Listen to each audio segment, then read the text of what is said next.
The ironic show clips में आपका स्वागत है। कम टाइम में ज़्यादा सीखना है तो तुरंत सब्सक्राइब कर लें।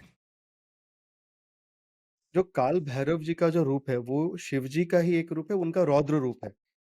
और जहाँ तक मुझे पता चला कि काल भैरव की जो पूजा की जो साधना की जाती है, वो कई तरह से की जाती है। एक हो गया जो नॉर्मल जो हम हाउस होल्ड में करते हैं, जिसको हम कहते हैं जो सांसारिक तरीके से पूजा की जाती है। देन एक तांत्रिक वे में भी उनकी पूजा की जाती है, जो शायद बहुत ज़्यादा पहले चलन में था, अब धीरे-धीरे फिर वापस आ रहा है। और उस तांत्रिक पद्धति से जो पूजा होती है, उसकी कहीं न कहीं थोड़ा नेगेटिव कॉनोटेशन में भी उसको लिया जाता है, नेगेटिव इमेज भी उसका बनाया गया है। तो थोड़ा काल भैरव के इन जो अलग-अलग पद्धति से जो पूजा होती है, थोड़ा उनके बारे में बताएँगे आप? ये हमारा और आपका शायद ये कम समझ हो सकता है या हुँ, जानकारी का हुँ। अभाव हो सकता है या सही गुरु का मार्गदर्शन ना मिलना, ये कारण हो सकते हैं कि आप पूजा की पद्धति को भेद करके देखें या पूजा की राइट, पद्धति को गलत समझें। गणेश जी की पूजा भी तांत्रिक तरीके से होती है। लक्ष्मी जी एब्सोल्युटली। जो कमला देवी हैं, जो 10 महाविद्या में एक है, उनको तांत्रिक लक्ष्मी कहा जाता है, तो उनकी पूजा की पद्धति में भी एक तांत्रिक या वामाचार विधि है। तो ऐसा नहीं है कि काल भैरव जी इसमें अलग हैं, सभी देवी-देवताओं के जैसे काल भैरव जी इस मामले में यूनिक है कि उनकी पूजा जो तीनों तरीके से होती है, सात्विक, राजसिक और तामसिक। तो जो व्यक्ति जिस पद्धति से पूजा करता है, उसके अंदर वह गुण आते हैं और तांत्रिक विधि हमेशा गलत नहीं होती है, जो तंत्र का जो प्रयोग है, इस मंतव्य से किया जा रहा है, ज़्यादातर जो सही तांत्रिक हैं, वो हमेशा इसका प्रयोग अपने साधना को और अपने मोक्ष की प्राप्ति का जो उनका लक्ष्य है, उसका साधने के लिए करते हैं। ऐसे व्यक्ति अपनी शक्तियों को कभी उजागर नहीं करेंगे, दुरुपयोग नहीं करेंगे, इसका व्यवसायीकरण कभी नहीं करेंगे। ये कुछ लक्षण हैं और जो सतो और जो रजो प्रवृत्ति से पूजा है वो सर्वव्याप्त है। आप काल भैरव अष्टकम का पाठ करिए जो साक्षात भगवान आदि गुरु शंकराचार्य जी द्वारा रचित। आप भगवान की नामावली जो है, काल भैरव की अष्टोत्तर नामावली है, सहस्र नामावली है। इन जो भगवान के विभिन्न नाम है, सुंदर-सुंदर नाम है, उनको आप पढ़िए, पढ़ने मात्र से आपको एक दिव्य अनुभूति होगी। भगवान की चालीसा है, काल भैरव चालीसा, उसको आप पढ़ें। जो भगवान का स्तोत्र है, भैरव स्तोत्र, उसको आप पढ़ें, उसका पठन करें। सात्विक तरीके से भगवान को भोग लगा करके, दीपक प्रज्वलित करके जो भी आपकी कामना है, प्रभु के चरण में रखें। आप साधना पद्धति से करें, आप सात्विक पद्धति से करें, आप नॉर्मली अपने जीवन में भगवान की पूजा उतारने के लिए, उनका आशीर्वाद प्राप्त करने के लिए जैसे डेली रूटीन में आप पूजा करते हैं, वैसे डेली रूटीन में उतार करके आप पूजा करें, वो सामान्य रूप से फलदायी है। सबसे ज़रूरी चीज़ जो भगवान काल भैरव जी की पूजा में है, वो है आपका भाव। आपके भीतर क्या है? मेरे पिताजी सदैव ये हमें सिखाते हैं कि ज़रूरी नहीं है कि आप नहाए हो या नहीं, आपने वस्त्र साफ पहने हैं या नहीं। पर आप जब आप पूजा में बैठे हैं, आप आसन पर विराजमान हैं, आप भगवान की माला है, उनका नाम लेने के लिए आप बैठे हुए हैं, तो आपके मन के अंदर क्या भाव चल रहे हैं?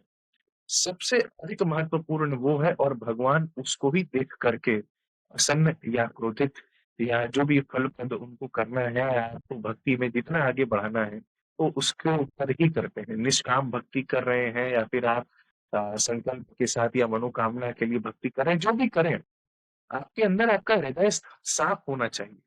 किसी दूसरे तीसरे व्यक्ति के लिए आपके मन में कोई अभाव नहीं होना चाहिए।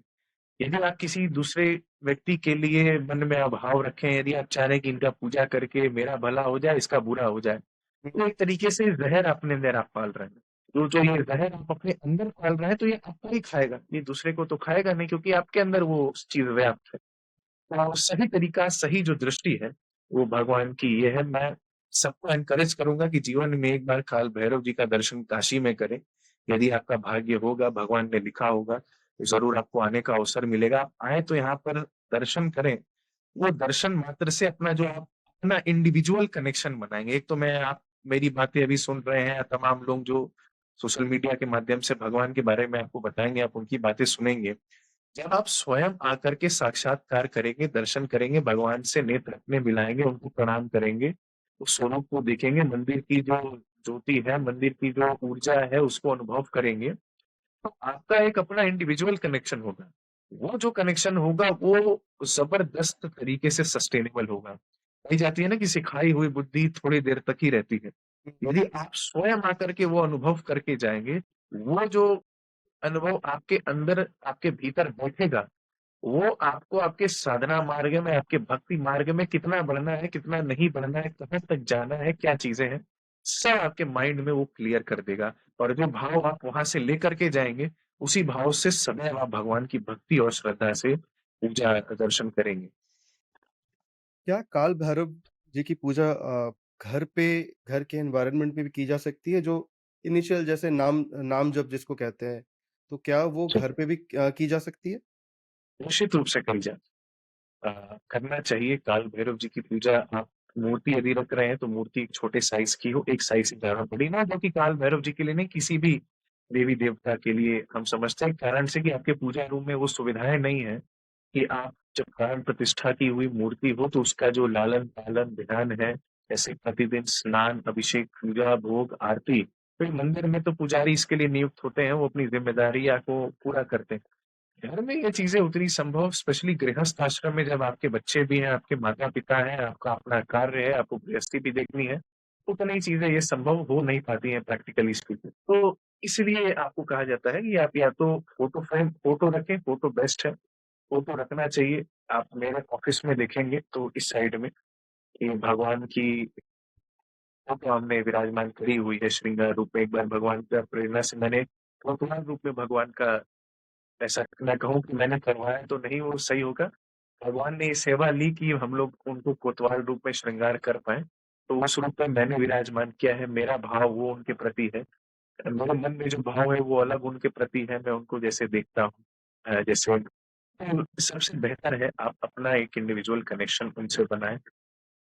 शुरुआत करें कहीं न कहीं से। आप किसी समय के लिए रुके नहीं कि ये काम होगा तब मैं शुरू करूँगा, या ये समय आएगा तब मैं स्टार्ट करूँगा, या गुरु हमारे जीवन में उतरेंगे तब मैं कुछ, आप लिमिटेड जो भी जानकारी है, जो चीज़ें जो सर्वसाधारण कर सकते हैं, जिसको करने के लिए कोई दीक्षा की आवश्यकता नहीं है, किसी गुरूपदेश की, किसी मंत्र उपदेश की आवश्यकता नहीं। उन चीज़ों को आप करना शुरू करें। ऐसे मैंने काल भैरव अष्टकम कहा। जैसे मैंने भगवान की जो अष्टोत्तर नामावली है या सहस्र नामावली है, उसका मैंने ज़िक्र किया। ऐसे भगवान का चालीसा है, कोई भी कर सकता है। इससे आप शुरू करें, अपना एक कनेक्शन भगवान से बनाएँ, काल भैरव जी से जुड़ें। यह जब आप करेंगे, तो जो भाव आपके मन में आएँगे, जो आपका अपना एक कनेक्शन उनसे होगा, वो आपको बहुत दूर तक लेके जाएगा, वो ज़्यादा सस्टेनेबल होगा। ऐसा नहीं कि कल किसी ने कुछ और आपको सिखा दिया, तो आप उधर चले गए, फिर कुछ सिखा दिया, तो उधर चले गए। ज़्यादातर समय ये होता है, क्योंकि सही गुरु के मार्गदर्शन का अभाव है जीवन में। व्यक्ति को पता नहीं होता और उनकी भी गलती नहीं है। सोशल मीडिया के ज़माने में आज और तरह-तरह के लोग हैं, सब अपने हिसाब से सही हो सकते हैं। तो सब लोग, आज हमने इस पद्धति को सुन कर के ये चीज़ फ़ॉलो किया, कल दूसरे पद्धति की तरफ जाने लगे।